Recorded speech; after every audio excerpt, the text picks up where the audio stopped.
All right, welcome. We're making it closer to the end here of our set review series on Cosmic Mythos. I'm joined with my two bros here, Shepard and Skaz. Want to say hi?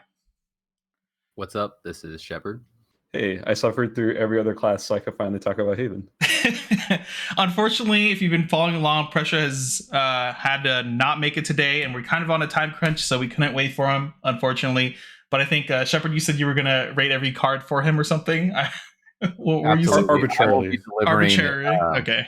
I've generated an AI replica of Prussia today. Perfect. You've been feeding it all the data points, and now it's ready to go.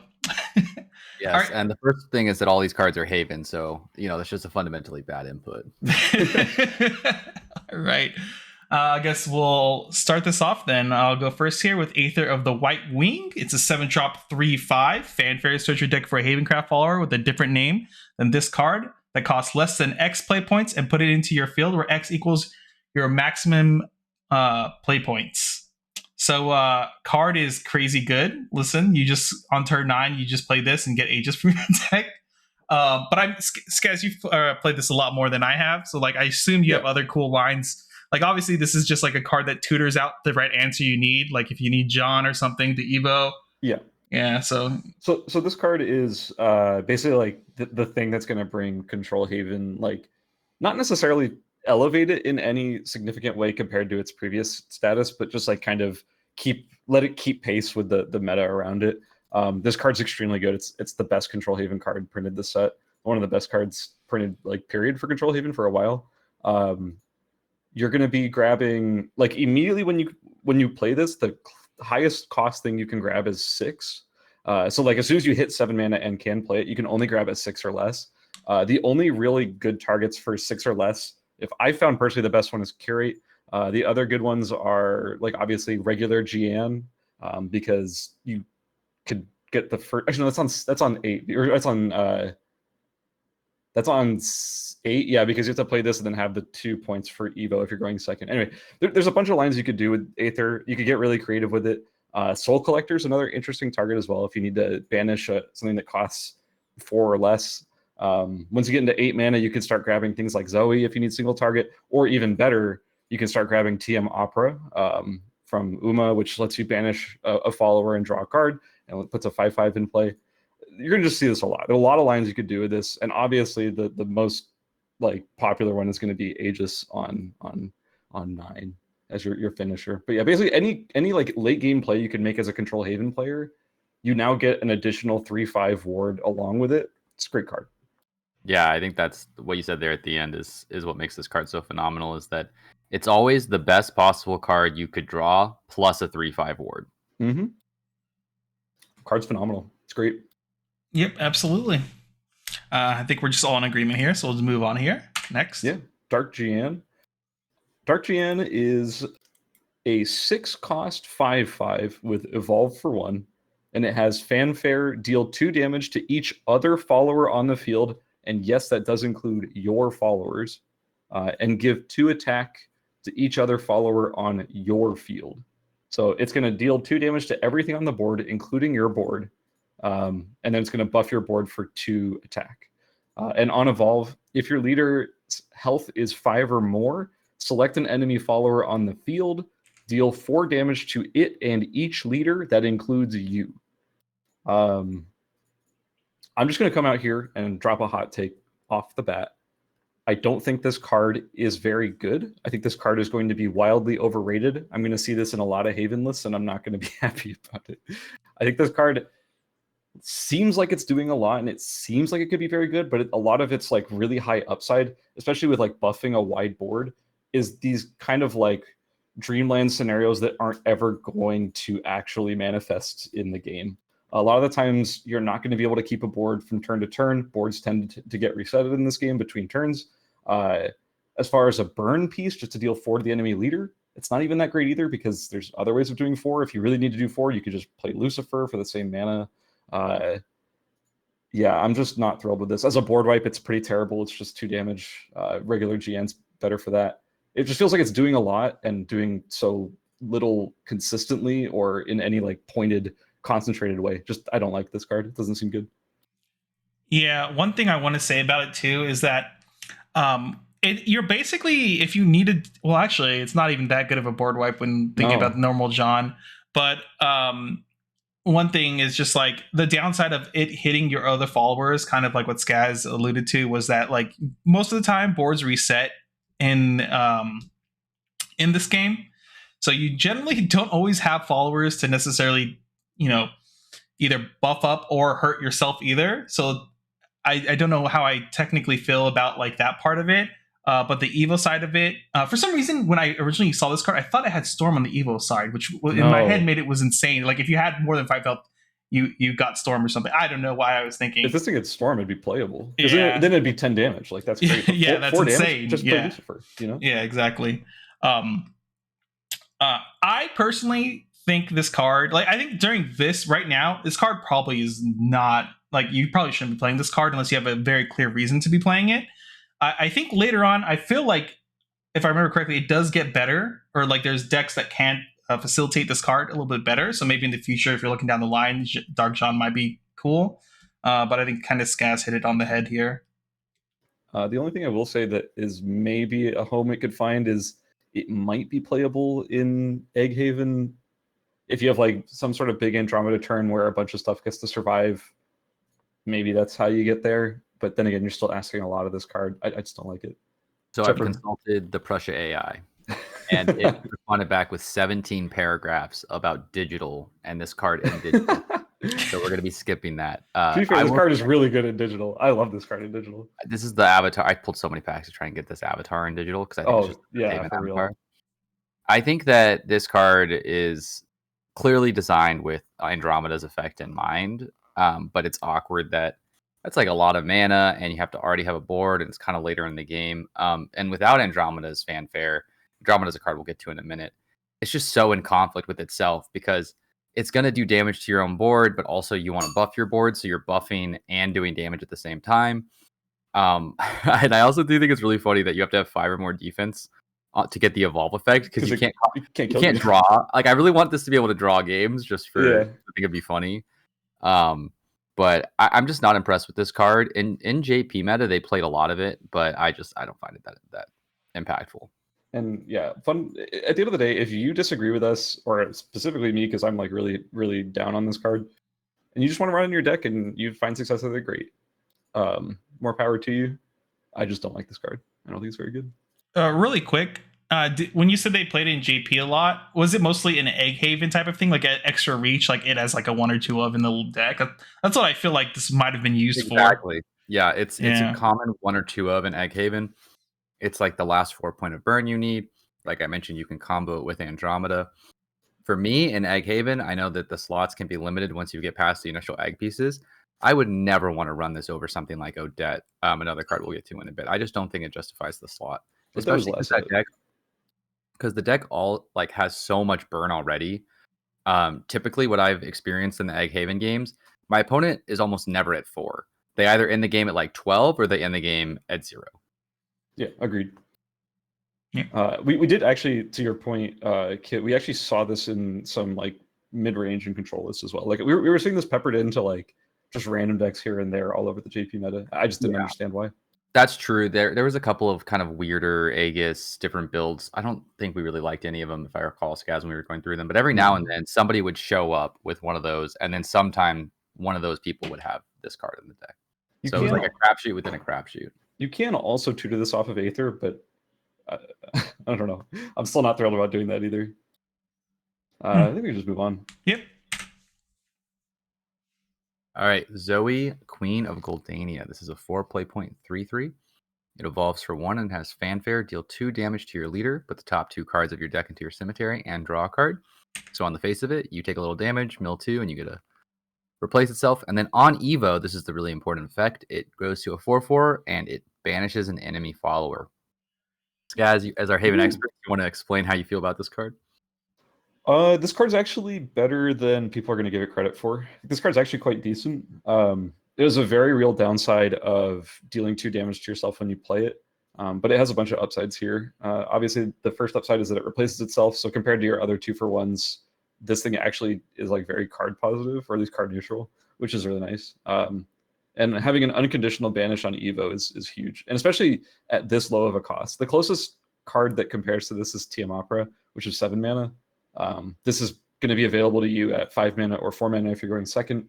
It's actually a really huge point, especially when a lot of the stuff in the set is starting to get like fatter butts with not being Evo, so like they're out of Surefire Bullet range, or like Cassiopeia being like a 4/5. Like these cards are really hard for Haven to deal with, and this card helps shore up some of those. Like, I need to answer Cassio right now, and I don't want to necessarily spend like a turn doing Acolytes, especially if I need to save that for like an elephant later on or something like that. Card is better than you'd think. It's pretty good. One last thing is also it puts 2 cards of your deck into your cemetery, which does matter for some strange like Star Priestess synergies that we're going to be seeing later on in this set review. So it's one of the few effects in the game for Haven that actually puts cards in the yard, which is kind of nice. Small upside. Yeah, I really want to like this card. I think the only downside for me is I think it being a 4/4 after you've spent the 5 mana is just a little like not where I wanted it to be after investing it. That said, getting to draw a card is so nice. I think it's totally justifiable when you run a card like Aether to have at least one Zoe in your deck, because there's going to be board states where it's going to be pretty effective if you need to get rid of something and you're not running the other option. I forget what it's called. Tiamopra, or if you've like drawn it or something. Exactly. Yeah. That being said, also to me the biggest downside for sure is the 2 damage to the face. Like your self damage, because like playing around your HP is such a precious resource in control. So losing any of that HP is like actually just, it puts you in lethal range of like a bunch of different things. So it's a very significant downside, but oftentimes it can save you from taking like 4 damage. So it's kind of a trade-off. And in these non-Egg Haven lists, have you found the Evo space? Do you feel like it's easy to find the room to put this in, or is it kind of in conflict? Oh, it's actually not that bad. Honestly, it's pretty reasonable to slot this in if you need to. Okay, And- yeah, 'cause that's a huge thing. If you kind of get to play the Evo for free, it makes it a lot easier to put this in your deck. Yeah. Also, like one last thing we should probably clarify: all of our discussions around these cards is pretty much going to be split into this is either a Control Haven card or an Egg Haven card. This is a Control Haven card. Kit, what are your thoughts? Yeah, for sure. I mean, I 100% agree with you guys. I mean, the first time you guys showed me this card, I was like, yeah, this card's 100% playable. Like, is it busted or anything? Probably not, but it just, on the face value, the unevolved form already looked good to me, and the fact that there's an upside for the Evo just seems pretty solid overall too. So I was already kind of happy with the card. So, I mean, yeah, I don't really have much to add because you guys hit everything basically. Yeah, card's playable. It's not insane, but it's playable. Yeah. All right, next card. Speaking of insane cards. Yeah, next card here, Andromina. 1-drop 2/2. Fanfare. Your leader and each follower on your field cannot take damage from card effects this turn. I remember Presha always questioning, like, why did they print this as a 1-drop? This is the card that makes it so Egg Haven becomes very good. You get to keep your board when you blow up your board now, and when you Evo Egg, which is like pretty busted because now not only did you get to clear their board, but you're left with a board your opponent has to deal with. Like, yes, they're not going to be very, very big or scary, but like it's still a board they have to answer, which is really good.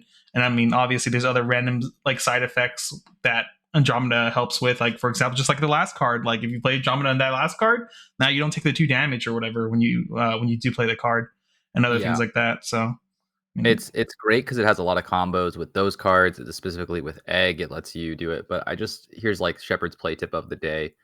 If this isn't your opener and you don't have another 1-drop, it's still a goblin and you're still an aggro deck. True. And so if you don't have another option, you still slam this down on turn 1 every time, and it's still a 1-mana 2/2, which is like insane that at the end of the day, your aggro deck is still getting to curve out, and then later in the game, your goblin becomes an excellent combo piece. Absolutely. Yeah.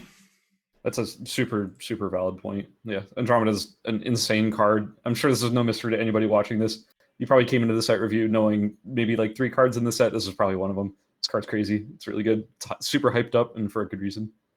Yep. The only thing is, please remember, it's not a Fable card, so you cannot search it. You cannot bring it back. In your hand, that's Imagine true. you could That's cycle true. this back. That'd be like, already playing the it would Fable be package. busted, and it would be so busted. But it feels like a Fable card because it's almost designed to be played in that deck. Yeah.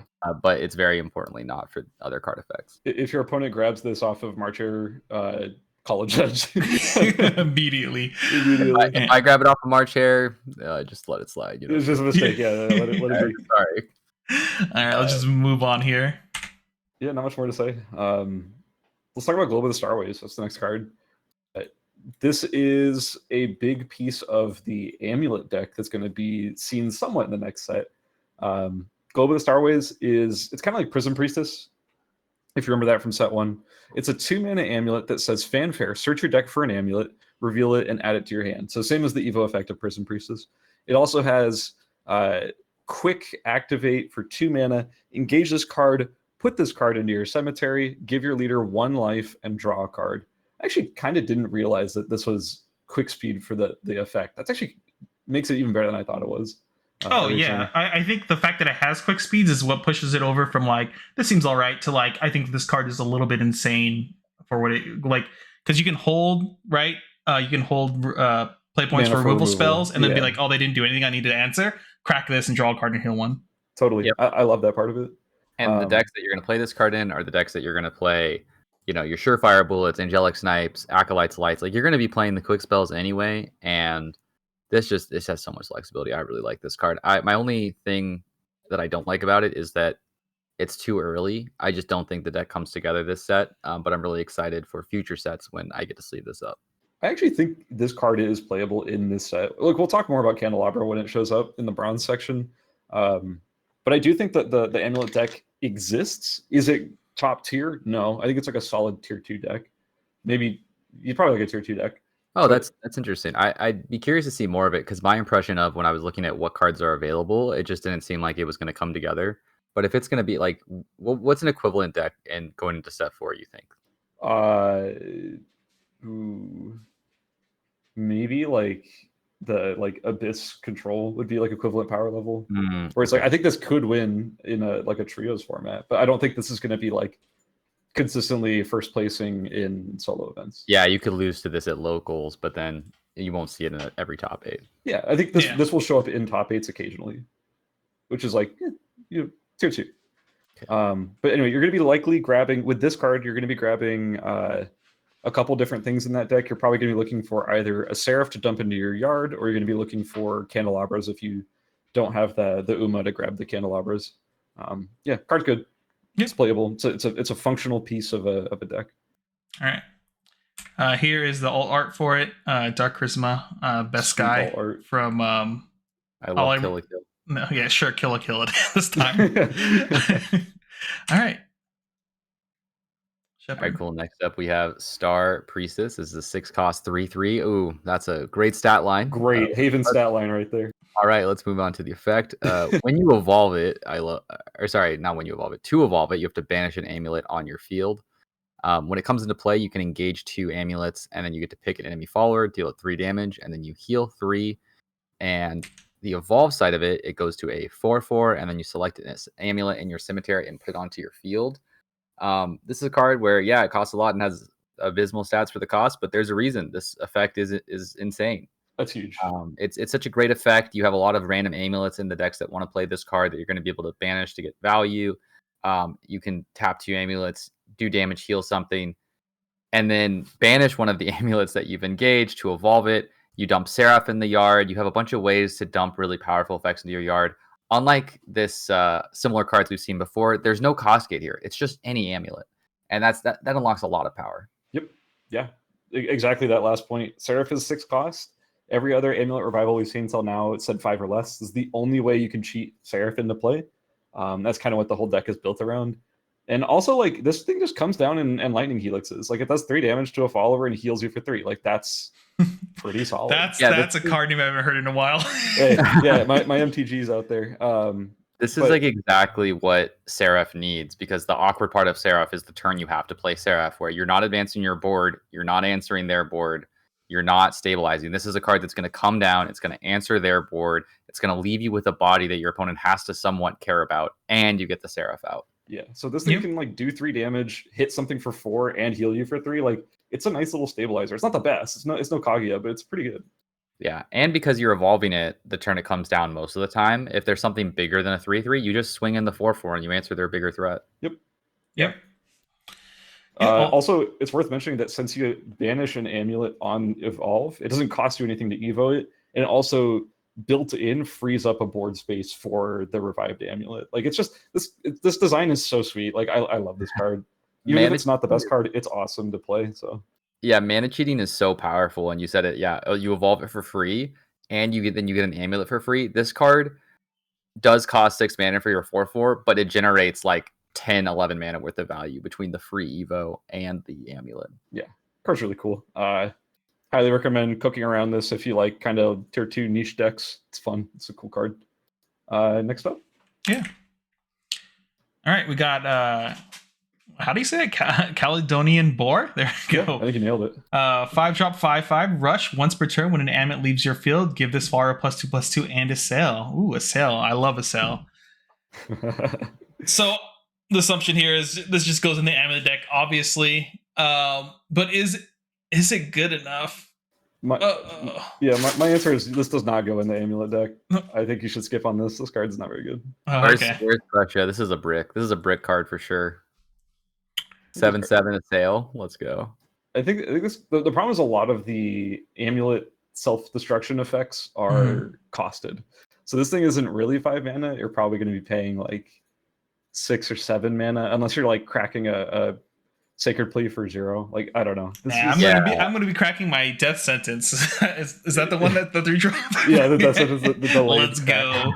I don't know. I'm not huge on this card. I would not be surprised if it showed up in some lists, but I personally have never seen this get played, and I've never felt like I needed to play it. The slots are very contested for that deck. There's just no room for this. Yeah, that's what I was gonna say. Is especially this far into the card pool. This is the case for most decks, but I feel like especially Haven right now.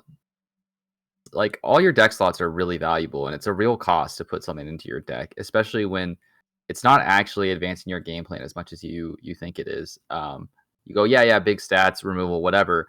But if you're playing this amulet deck, your game plan is not big stats win the game, right? Like for example, if you're playing a Seraph Aegis strategy, your win con is Aegis. It doesn't matter if they're at 13, Aegis kills them in 2 swings. If they're at 19, Aegis kills them in 2 swings, right? Yep. If you're not going to be able to threaten to win the game or get some like serious value off of this guy, you're just not going to be able to get there. And I just don't see a lot of opportunities where this card's going to come down and do what your game plan wants it to do. If you were able to generate this 5 mana rush assail 7/7 and other crafts, I could see it being powerful, but I just don't think it's here. Yeah, keep in mind that deck has like a lot of its slots need to be used for amulets, the amulet combos, so like putting your amulet in the yard, reviving an amulet, your payoff, which is your top end like Aegis and stuff, and then removal. So we have like 4 camps of cards that we need to be filling our deck with. Like, where's the room for the 5 mana 7/7? It just doesn't seem like it really fits in there anywhere, and that's how a lot of the time this card is going to be isometric, if not worse than an Acolyte's Light in the deck that's going to play it. Yeah. Okay, join me in this magical dreamland where you can set up boards exactly how you want, all right? Just hear me out. All right, so it's once per turn when an amulet leaves the board, you get +2/+2. I think that's the part I like the most. So we play this out, we crack an amulet for free, it becomes a 7/7, we pass to our opponent. They swing at us. We crack our star globe, gain 2 more, go back to our turn, we crack another amulet. Now we're hitting for them for 11.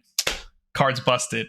All right, moving on. Wait, you didn't even talk about us playing our Mist Shaman, which you haven't talked about. And give it aura. You're right. My God. Busted. Guardian Now, Sun. if that sounds good to you, I would invite you to read Elephant King, Forte, any other card in the game. All of the dragons. Oh man, listen, in my magical dreamland, Force doesn't exist. In your magical dreamland, it's still a worse Forte. Okay, let's speed on the next few cards because there's not a ton to say, but we still should talk about them. Star Torrent, 4 cost, quick. This is a spell that deals 3 damage to each engaged enemy follower on the field. If there's an amulet on your field, heal your leader for 2. This card is probably going to be fairly controversial and argued about a ton. My personal take is I don't think this is going to be very good. I think for 4, it's quick. Sorry, I didn't mention it was quick. It's quick. That's obviously good. So you can use this when opponents swing in, but keep in mind, Shadowverse Evolve is a game where you swing your followers one at a time. It's not magic. Yeah. You don't swing them all at once. Exactly. So this is going to be significantly worse than if it were in like some other game. The first time you guys showed me this card, I was like, "Oh, this card's good," and then I was reminded I'm not playing MTG. No, yeah. I was like, "Wait a minute! Oh, this is unfortunate." So you probably have to play this after they've like swung with their last guy if they're swinging with multiples. It's only doing 3 damage. It's not even that much damage for 4.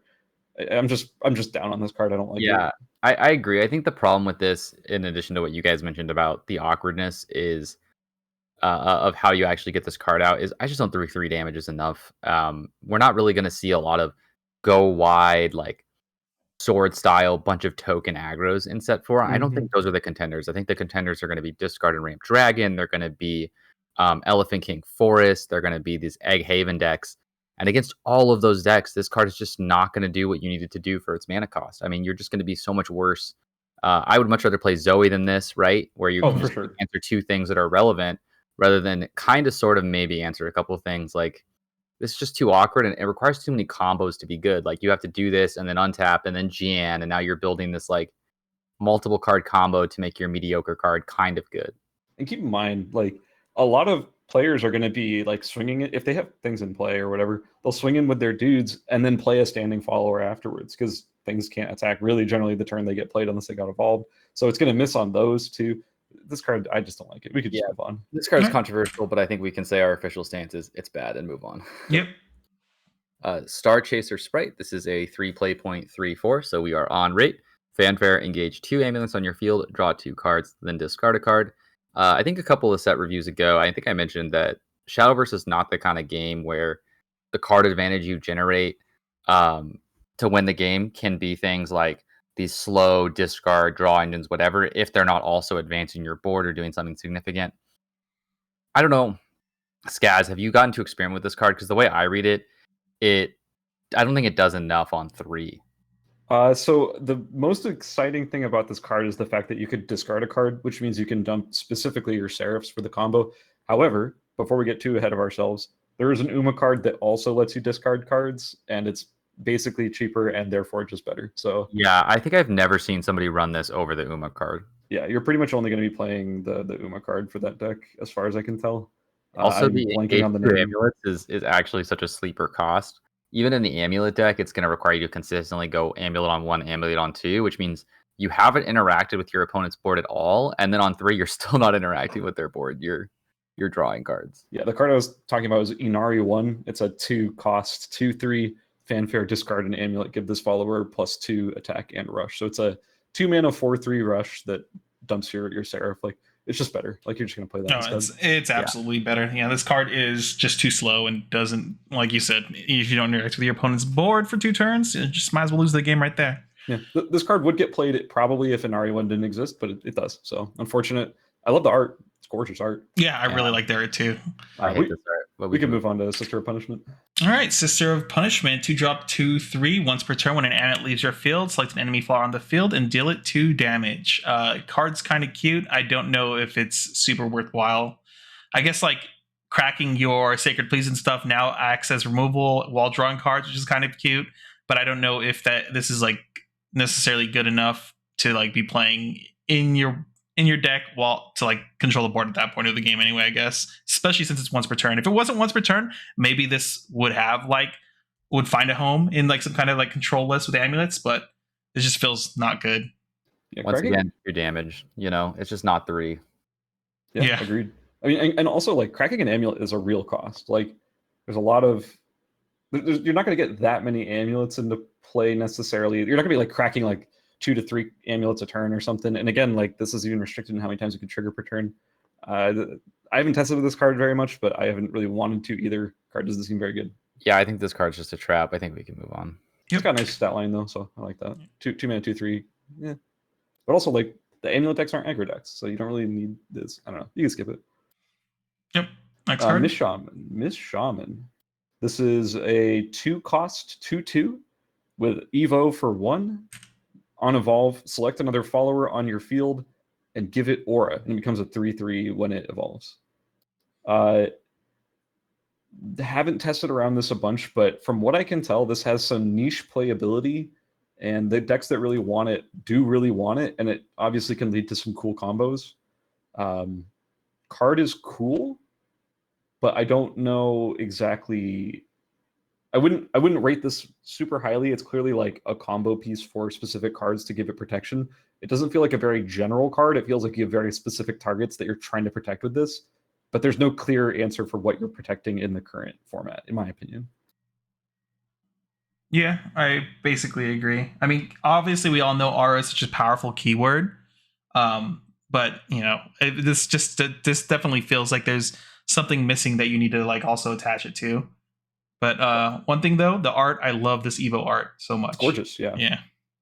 I really truly wish this didn't require an evolution to give something aura. Like if I could just like take like even like the Heal Haven decks, for example. If I could be on like 8 mana, slam Kaguya for 6, and then play this afterwards to give her aura, I would love this, but I can't do that because like again, 2 Evos in 1 turn, you can't do it. So yeah, I don't know. I just don't. I wish this didn't have to evolve. I think it's still playable. It's just not great. This card is a scalpel in a game that rewards hammers.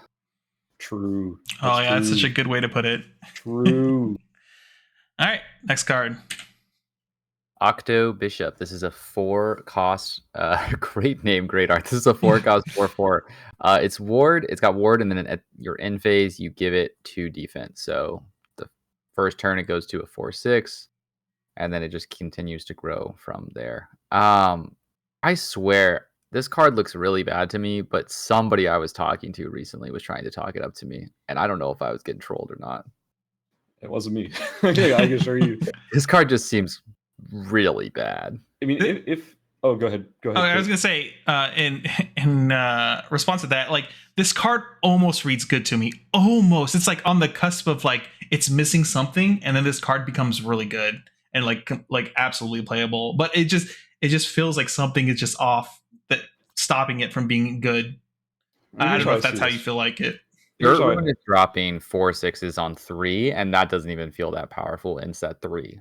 Isn't Rune also dropping like 3 mana, 3/5 Storm Ward Bane type stuff? We have 4 mana, 4/6 Ward, no text, essentially. Like you have to imagine that this card is essentially dropping as a 4-cost 4/6, because it's gonna obviously trigger once. Nothing in this game really lasts more than a turn, so it's gonna drop, become a 4/6, and that's the best you're getting out of it. Would you play a 4-cost 4/6, no text? Ward, sorry. I wouldn't personally. In set 1, let's go. Maybe in set 1. Even in set 1, I don't know. Maybe, probably. This card's not very good. I wouldn't play it.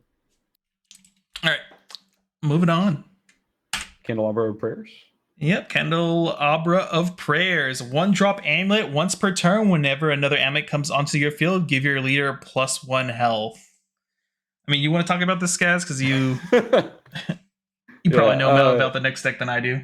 True. So, I mean, this is part of the amulet deck we've been talking about. This card may seem kind of weak on its face. It might seem like kind of a trap card. It's actually quite decent. It's probably better than you think it is. Ideally, for the Candelabra like amulet deck, you want to kind of stack up 2 of these or 3 of these in play as quick as possible. You're going to be using, there's like an Uma card that lets you tutor a 1-cost amulet and put it into play immediately for like 4 mana. Obviously, that's super good with this, as well as like your early turns, you might Glob for this very early, and then you play the Uma to put another one of these in play, and that's going to be triggering a bunch of these heals. That's going to give you a lot of that life to get you through sort of the mid game, so you can start doing your combo stuff late game. It's just, it is honestly really funny how much you will end up healing off of just your Candelabra triggers. This card is surprisingly good. Don't sleep on it. It's quite interesting.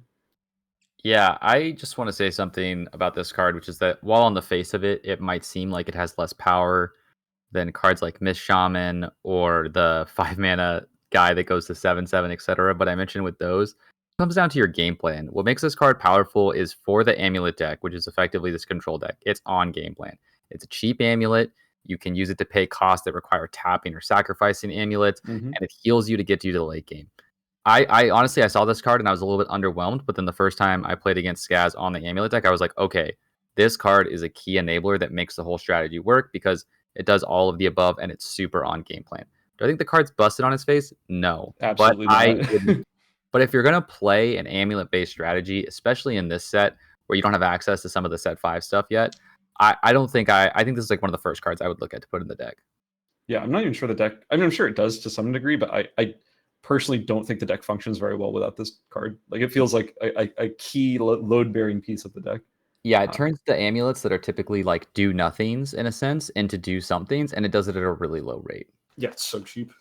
Yeah, And again, Meishi Dodo can cheat this out. Like that's also a really huge part of that deck. So keep And an eye like on with a lot of healing that's like drip like this, it might seem like it's not a lot, but it's the volume of healing that makes it effective, because you combine this with all of the other healing effects and you just bury your opponent in having to do, 35 or 40 damage a game.